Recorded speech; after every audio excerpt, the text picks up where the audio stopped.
Laura put it in writing to her bosses at the supermarket that from her next shift on she was to be silent, mute. Her boss wanted to laugh at the absurdity upon reading the words, but he had worked with Laura long enough to know this was not a joke. Laura was good at the job. She instinctively moved from task to task, not needing to be told what to do. She didn't ever take the occasional couple of minutes to smoke or Skype in the toilets whilst checking her phone. She was quiet anyway, never usually being coerced into the gossiping the other members of staff were so well known to do. But still, mute? The boss told her it wouldn't work. She wouldn't be able to do it. Laura calmly told him that's okay, and she understands, but she won't stay if she's not allowed to do it. The supermarket is on an island. They are understaffed as it is. Laura is important to the team. The boss is surprised to even find himself trying to imagine how it could work. It's absurd, he says.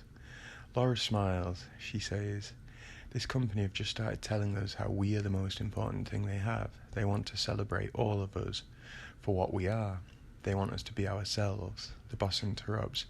"Yes, you can be yourself, but you need to be able to communicate." Laura tells him it's fine. If it's not going to work, she'll happily go. It would be all right. The boss needs her right now. The store is finally getting into a good place, and in 2 weeks' time, the head of the sales for the whole of the UK is visiting. Laura's next shift was in 2 days' time. The boss has no choice but to agree to it. "How are you going to tell everyone?" "I'm going to wear one of these," Laura says, pointing to the badges that had arrived a while back. They had a sunflower on them. Staff could wear them if they felt they had a disability that means they should be treated with a little more care. In fact, I don't think it's just the company that uses these. It might be a national thing, a government thing. I could Google it right now, but I'm not going to. Laura explained to her boss that on her next shift she will be the first member of staff to wear one, which is true. Everyone will notice it. And she's off tomorrow, so no doubt everyone will be talking about it. The boss was suddenly worried. If there's no stopping this, what's to stop other members of the team joining in? Though the stock in the store was finally under control, staff morale wasn't exactly high. Some of the members of staff who are known to be difficult might try to join in with her idea. He stopped himself mid-thought process, feeling suddenly curiously philosophical, as if this problem may be something much bigger than this conversation can contain. "This can't happen," the boss says. Laura smiles. "I'm sorry, I do have to go. My lift's waiting outside. I'm not going to say a word from my next shift. From now on for however long I work here, okay? If this isn't okay, give me a message and I won't be coming in again. Something has needed to change within me to make this whole life bearable. I'd like to give this a try, just to see. It could help improve my mental health, which is, in all honesty, at an all-time low, which I do wonder about the correlation. The more hours I get in here, the harder I work, the more I have to fake smile, engage in either small talk or bitching about people, the more I'm depressed. I nearly did it last night, and then I thought of my son. I can't leave this job, however much So I'm going to change it. I'm sorry the last load of sentences you will ever hear me say have had to have been these. You are a good manager and I have respect for you, but it's all true. Just message me if you don't want me to come in." She left the office. The boss sat there. She won't do it. She'd been off for a couple of weeks with depression a few months ago, but the boss thought she was all over all of that. She was a hard worker, so he believed she had been struggling mentally, though at the same time, deep down, he still found it hard to empathise with people taking time off due to depression. Others in worse situations can carry on as if nothing has happened. Why do some people need time off? He stopped himself again, remembering the current, more pressing issue. Another wave of fear overcame him. He tried to think sensibly about how it would pan out. She doesn't mean it. She will come in and within an hour give up. He must be there to tell her it's okay. It was a brave thing to try, and it was a good idea, but it just simply can't work in day-to-day life. He was fairly certain this is what would happen. But what now? A day between this conversation and that possibility. He called in one of his assistant managers. He explained. They burst out laughing, then sensed the seriousness of it through the manager's eyes. "Well, she just can't do that," he said. There was no hiding how scared the manager was. The assistant manager understood. Though he was more adamant she wouldn't go through with it, He told the manager not to worry and just don't laugh and take the piss out of her when she gives in within the first hour. Aye, but what if, the manager began. She won't. Incomprehension. They looked into each other's eyes, confused. Something so simple, attempting to change the comfortable normality of the workplace. Do I tell the others? The manager asks. Well, let's look who is on with her that morning. They go to the staff room and inspect the rota. She's baking, so she will be out of the way of everyone anyway. Who's running the shift? Patrick. Ah, fuck. He's useless himself, but he has suffered from depression in the past too. If we tell him about it, he might like the idea and think he'll do it himself. Well, I'm in at 9 anyway. I could swap with him. She doesn't have to know you've spoke to me about it, the assistant manager said. I'll just come in with her, chatting to her, and when she's silent, I can ask her what's wrong. I'll tell her to stop being stupid and stop messing about. But she's put it in writing, the manager said. We can't act as if you don't know. Well, don't tell anyone else. I'll come in with her and she'll crack. Honestly, she will. I'll tell the other members of staff she's lost her voice so she won't be talking for a little while. The manager felt uneasy. How can such a small thing seem so threatening? Why can't this just be dealt with easily? It felt like a strange storm was brewing. Okay, yeah. Tell them she's lost her voice. She won't be talking for the morning till she's better. No big deal. Dishonesty. The other 2 members of staff in that morning weren't the brightest anyway. They weren't chatty themselves. They didn't need to know. The manager started to feel easier about it all, started to think it would be okay. He worried that she'd feel silly for not going ahead with it, but it's fine. He'll come in earlier than he was meant to that day to tell her it's okay. He can tell her nobody had spoke about it behind her back. He'd thought this might happen, so he had kept it to himself, to help her. Calm begun to flow slowly through him. He even felt this was a more caring choice. Nobody had to know. He said to his assistant manager, nobody must know about this, just me and you. The assistant manager made an action akin to shrugging his shoulders. It's all bloody stupid anyway, this fucking generation. Not talking, for fuck's sake. I'll message Patrick telling him me and him are swapping shifts. The manager couldn't stop thinking about it all night. He told his wife as they ate. She was surprised at first, but then she surprised her husband by saying maybe it's not such a bad idea. The thing was, the manager had wondered about this too. There had been the slightest wonder with him in on the way home from work. A workplace without all the unnecessary bitching. It could work if everybody did their job perfectly. But engagement with the customers, that's necessary. They both fell silent, thinking it over. The manager thought about all the doomsday predictions of machinery taking over human beings' work. He thought about this, how the supermarket would run if it was all being done by robots. They wouldn't talk about anything. He tried to articulate this to his wife, though it didn't come out as profound as it had seemed in his mind. He sensed the words he had used hadn't inspired her as much as it had inspired wonder in him. So strangely, his ego felt a little bruised due to his excitement in explaining the idea and not being reciprocated. He wanted to change the subject, but his wife was deep in thought. There are people I work with who I wish were bloody mute, she said. What if you just do it? He asked. That morning, the assistant manager arrived 5 minutes earlier than usual. He wasn't worried. He knew she wouldn't do it, though the thought had crossed his mind of whether he was supposed to say good morning or not. Of course he would. She'll probably say it back. He giggled to himself mockingly. He waited outside for her. Her mum's car pulls up and she steps out, all as usual. The assistant manager stares at her back, curious. As she turns to face him, he says good morning. She smiles, her eyes calm and serene. Are you all right? The assistant manager asks. She nods as she starts to walk past him. The assistant manager is impressed she's even managed this. He doesn't expect it to last much longer. As they get into the staff room, the assistant manager puts the kettle on. He doesn't usually have a hot drink to begin with, but he wants any excuse for an attempt at conversation. Do you want a coffee? He asks. She shakes her head, smiling, raises her hand a little as if to say thank you for the offer. She takes one of the sunflower badges from next to where the headsets were hung up. She faces the assistant manager as she attaches it to her work shirt. The assistant manager suddenly wonders if she is really actually going to try to go ahead with this. So, you're not talking today. She smiles at him, then opens the dishwasher to get all the bakery tongs out. He suddenly feels angry, like he has no control over this member of staff that he is in charge of. You are going to be first till when you've baked. How are customers going to react? You have to talk to customers.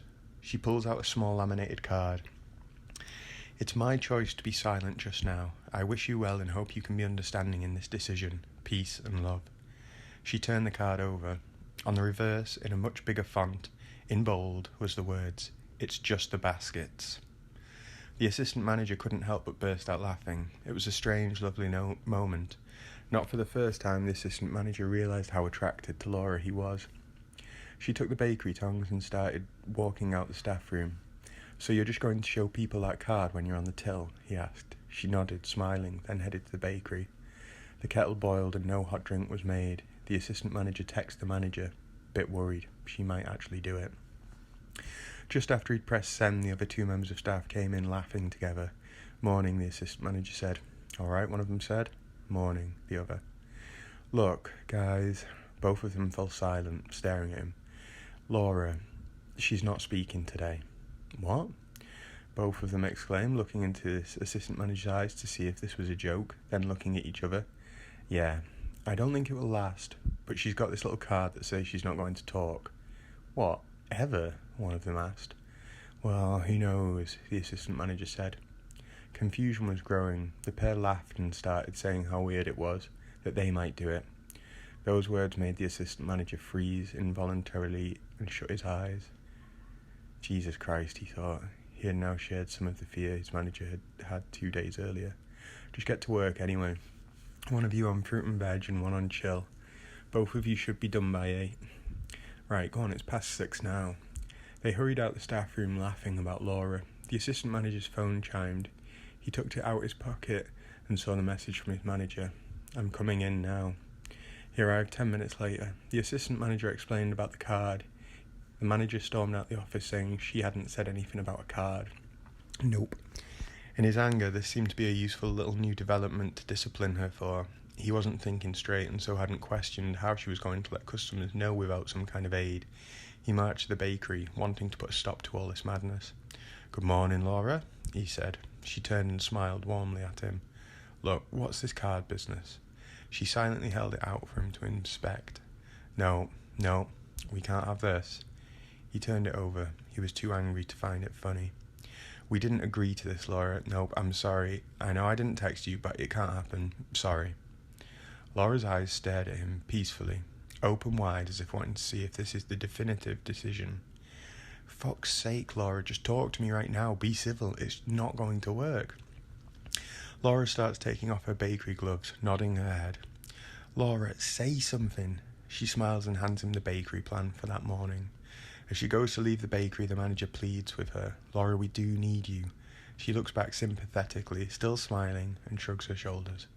"Okay, come back. Can we just tell people you've lost your voice for today? No card. We can do it for a few days. You've lost your voice. That will work." His frustration with her was growing. The polite smile seemed to him a bulldozer to everything that made up normality. "Please, just bake. We'll keep you off a till, for fuck's sake." He storms off to the office. She's fucking doing it. "We'll just all crack on as normal," the assistant manager said. "As soon as we were all having a laugh, she'll give up and have to say something." "Fuck's sake," the manager kept repeating. The manager passes the other 2 workers on the shop floor. Both of them say good morning, in strange tones, both curious, wondering how he's going to deal with this. "Morning," he barks back. "A busy day today, so both of you better hurry up." He rushes around putting price tickets up, having to constantly fight the urge to go and check on Laura. It is actually fine right now, though, he thinks. She wouldn't be talking to anyone right now anyway. So why is he so fucking angry, he wonders. The fruit and veg and chill delivery is a big one today. They are going to have to do the usual thing and put Laura as first till. The manager slams the till on the desk in front of her. His anger is causing him to drop all sorts, which just frustrates him more. "For fuck's sake," he says. Laura counts her till. "Do you need any change?" the manager asks angrily. "Do you need any change?" Laura places her hands upright in the air and points them to the till, inviting him to look and see for himself. The till is full of bags of change, and should get her through a few hours on the till. For fuck's sake. Laura puts her till into till number 2, facing the door, the sun shining and blanketing all the surfaces in a warm light. She feels good, peaceful. She opens the automatic doors and pulls in the newspapers. The manager watches her through the window from the office, so aware of his own fear. Two prominent thought strands fighting within him. One being, it's not allowed. The other being, simply, why is it not allowed? Whenever he allowed the second thought strand to take the lead within his mind, he felt calm. It's not actually such a big deal. Laura had got the newspapers out just as the first customer was approaching her till with a bag full of bakery items. The manager stared out hesitantly through the mirrored glass. The assistant manager stood next to him, staring. They saw the regular talking. Laura smiled. She pointed to the card. She'd stuck it on the top of her till monitor in plain view. "No, that's not fucking allowed," the manager shouted. They both stared. The customer appeared to laugh, nod his head, smiling. She was smiling. He waved bye to her and set off out the shop. For fuck's sake, for fuck's sake. Over the next hour, the exchanges between customers and Laura's were much the same, her smiling politely, the customers appearing pleasantly surprised at the little card, wishing her well. Some congratulated her on her bravery. Some wanted to ask questions. Some tried, which just resulted in Laura smiling, with a hint of apology in her eyes. There was one occasion when a customer was angry and demanded a refund, some electrical item that didn't do what he thought it was advertised to have done. Laura pressed the manager button. After getting rid of the angry customer, there was nobody in the shop. The manager asked how is she going to deal with angry customers. Press the manager button every time? She can't do that. She wrote down on a piece of paper, "If I can sort their problem, I will." The manager marched into the office. He desperately wanted to say fuck's sake, but he would never do that in the store when it was open. Patrick came in 10 minutes before he was due to begin, and as he passed Laura, he asked how she was. She smiled and pointed to the card. "What's this?" he asked.